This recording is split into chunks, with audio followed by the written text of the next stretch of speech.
Je suis Élodie Victor, avocate au barreau de Paris et spécialisée en droit des étrangers et en droit d'asile. Dans la vidéo de ce jour, je vais vous donner des conseils pour préparer au mieux votre audience devant la Cour nationale du droit d'asile. Prochainement, il y aura d'autres vidéos avec d'autres conseils. Tous ces conseils ne sont pas exhaustifs, il faut dans chaque situation faire le point avec votre avocat. Si l'OFPRA refuse votre demande de protection, alors vous pouvez faire un recours devant la CNDA, la Cour nationale du droit d'asile. La première partie de cette vidéo sera sur ce qu'on attend de vous pendant l'audience devant la Cour nationale du droit d'asile, et la deuxième partie de cette vidéo sera sur les types de questions qui peuvent vous être posées en audience. Conseil numéro 1. Lors de l'audience devant la CNDA, les juges vont vous poser des questions. Votre mission, c'est de répondre le plus précisément possible à ces questions avec vos propres mots. Pour cela, il faut donner des informations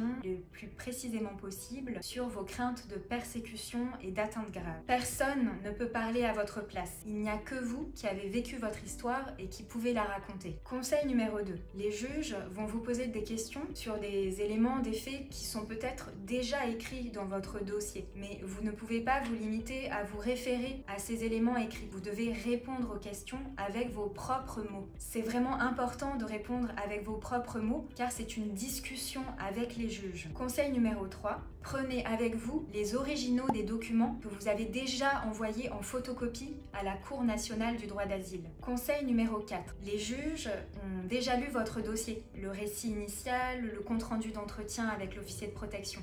Les juges connaissent votre dossier, donc ils vont vous poser des questions sur des points bien précis de votre histoire. Il faut donc bien écouter la question et y répondre avec précision. Vous n'avez pas besoin de reprendre toute votre histoire. Pendant l'audience, les juges vont vous poser des questions et il va falloir répondre différemment en fonction du type de questions. Les questions fermées. Les questions fermées, ce sont des questions où les réponses vont être très brèves, soit oui, soit non, soit un fait très précis. Voici un exemple de question fermée. À quelle date avez-vous été attaqué? Pour répondre, vous devez donner la date de l'attaque, donc le jour, le mois et l'année, sans revenir sur les circonstances de l'attaque, parce que c'est une question fermée qui concerne la date. Les questions ouvertes, ce sont à l'inverse des questions où vous allez devoir donner beaucoup de détails, où on vous invite à donner beaucoup de détails. Voici un exemple de question ouverte. Comment s'est déroulée l'attaque que vous avez subie? Dans ce cas, vous devez donner tous les éléments que vous avez en votre possession sur les circonstances de l'attaque. Par exemple, le lieu,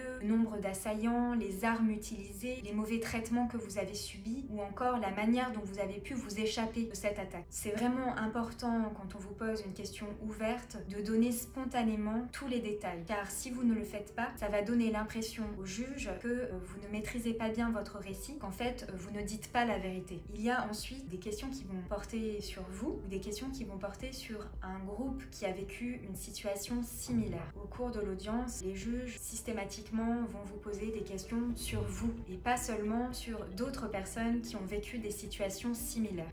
Les juges lisent des rapports sur les situations de chaque pays.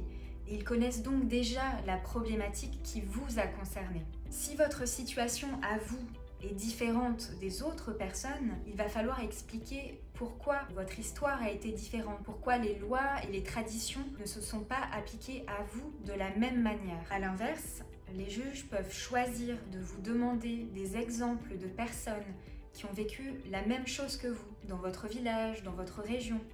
Et dans ce cas, il faut donner des exemples et dire si cela vous a inspiré, par exemple, pour prendre la fuite, ou si ça vous a aider à vous rebeller contre une situation. Merci d'avoir écouté cette vidéo. N'hésitez pas à diffuser la vidéo et à suivre Whatizat. Des versions dans d'autres langues seront prochainement disponibles. N'hésitez pas à mettre des commentaires sur cette vidéo. À bientôt!